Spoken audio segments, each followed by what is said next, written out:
There is a great contradiction in modern life. We trade the best years of our existence, our youth, our energy, our time, for money, with the promise that one day we will have enough money to buy back our freedom. But for so many of us, that day never seems to get closer. We work harder, we earn more, yet we feel just as trapped.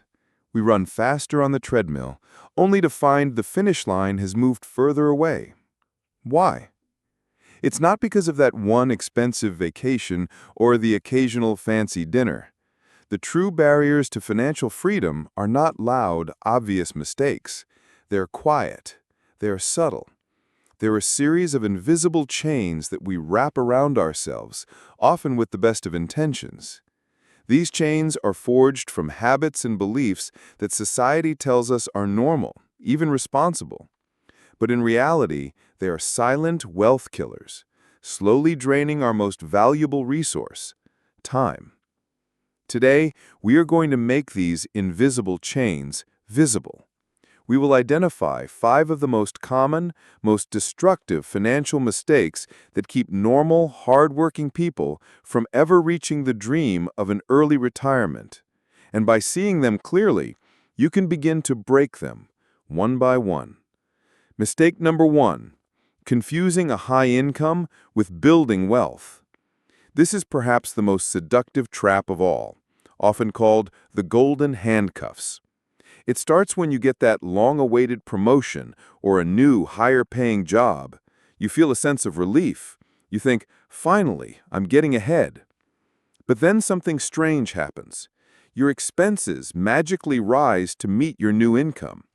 The slightly bigger apartment, the newer car, the more frequent dinners out, the upgraded subscriptions. They all seem like well-deserved rewards for your hard work. Your bank account balance at the end of the month, however, looks suspiciously similar to how it was before the raise. You are living a more comfortable life, yes, but you are no wealthier. You haven't moved closer to freedom. You've just upgraded the interior of your prison. This phenomenon is called lifestyle inflation. It's the silent killer of wealth because it's based on a fundamental misunderstanding. We are taught to focus on the top line of our paycheck, our income. But wealth isn't built by what you earn. Wealth is built by the gap between what you earn and what you spend. It is built from what you keep. Breaking this chain requires a conscious, deliberate mental shift. It requires you to sever the automatic link between earning more and spending more. Every time you get a raise or a bonus, that new money should not have a name on it for a new purchase. Instead, its default destination must be your investment accounts, the tools that will build your freedom. Mistake number 2, treating your home as your primary investment. This is perhaps a deeply ingrained cultural belief, almost a sacred truth in many Western societies.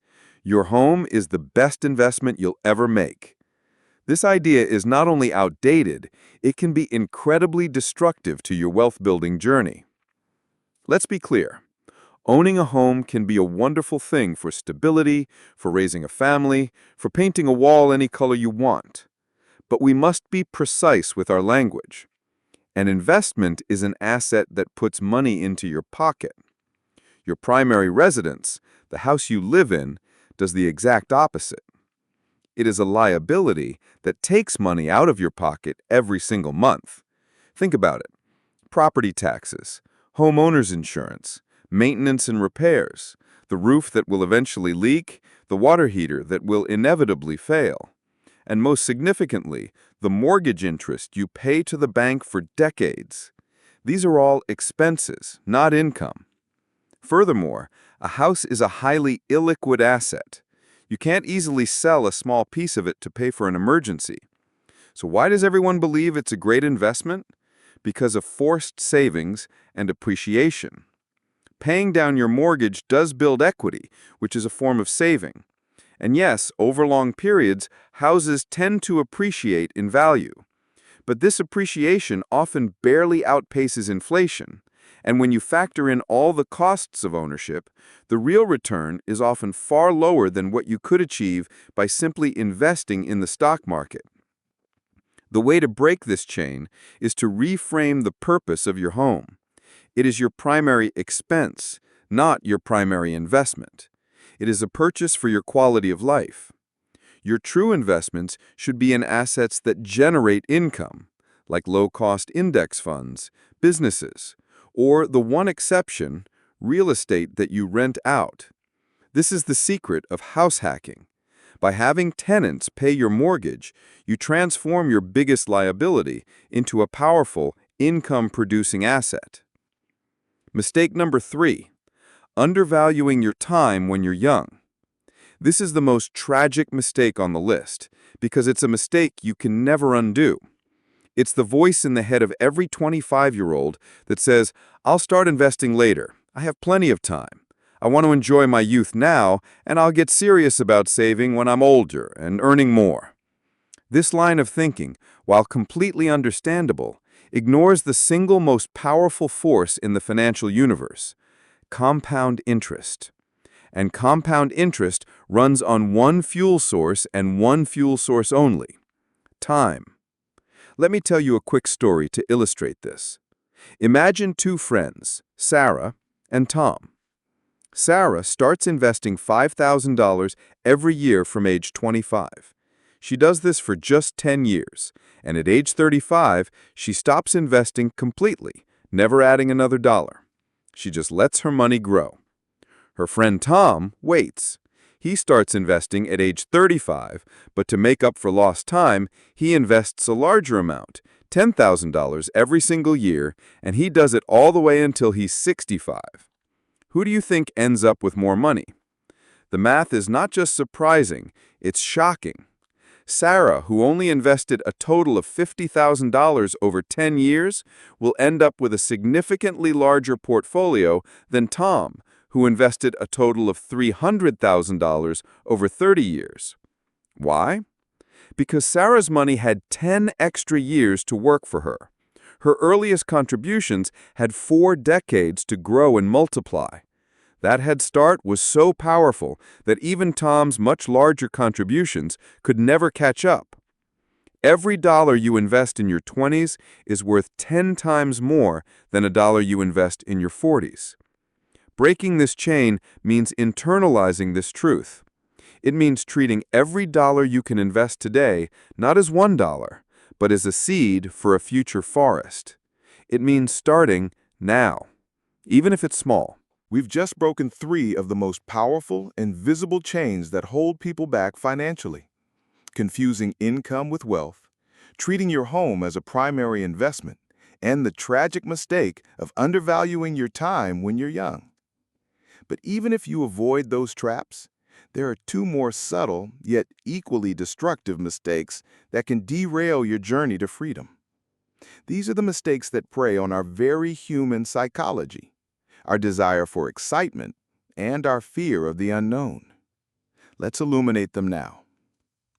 Mistake number 4: chasing hot investments instead of boring consistency. This is the chain forged in the fires of hyped and FOMO, the fear of missing out. It begins when a coworker tells you about a cryptocurrency that is going to the moon. You see a headline about a meme stock making ordinary people millionaires overnight. You hear about NFTs selling for astronomical prices, and a dangerous thought enters your mind: maybe this is my shortcut. So you take the money you've worked so hard to save, and instead of sticking to a disciplined plan, you throw it at a highly speculative asset you don't fully understand. You're not investing based on fundamentals or long-term value. You're betting on pure momentum. You're chasing a lottery ticket. This behavior is not investing. It is gambling, plain and simple. The financial media loves these stories because excitement sells. Man gets rich slowly and predictably over 40 years by investing in index funds is not a clickable headline. But the silent truth is that for every one person who gets lucky on a speculative bet, there are thousands who quietly lose their savings, too embarrassed to ever talk about it. Chasing hot investments is a wealth killer because it violates the fundamental laws of wealth creation. It replaces the certainty of long-term compounding with the low-probability chaos of a casino.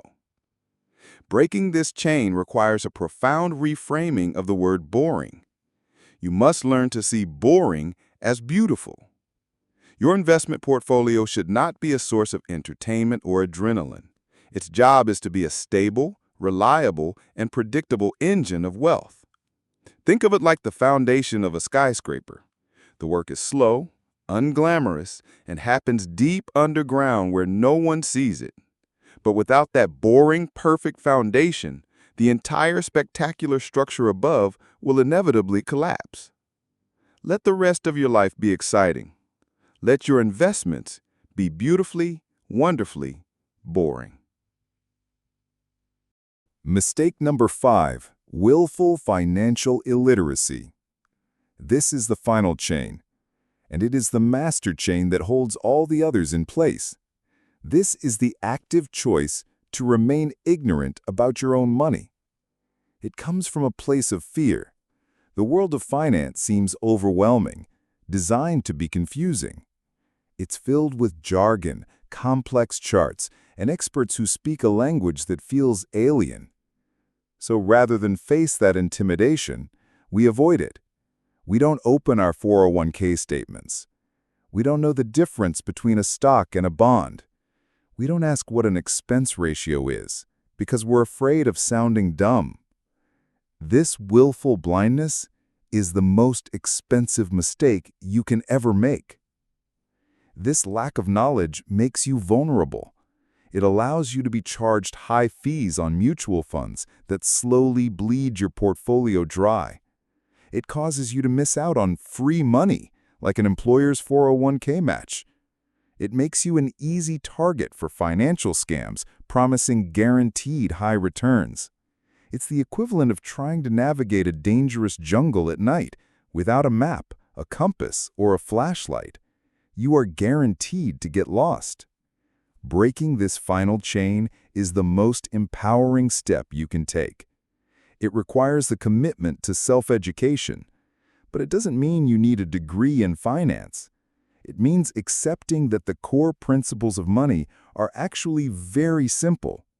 It means committing to a small, consistent learning habit. You don't need to read the Wall Street Journal every day. Just read one article from a reputable financial blog a week. Watch one high-quality explainer video on YouTube. Listen to one podcast on your commute.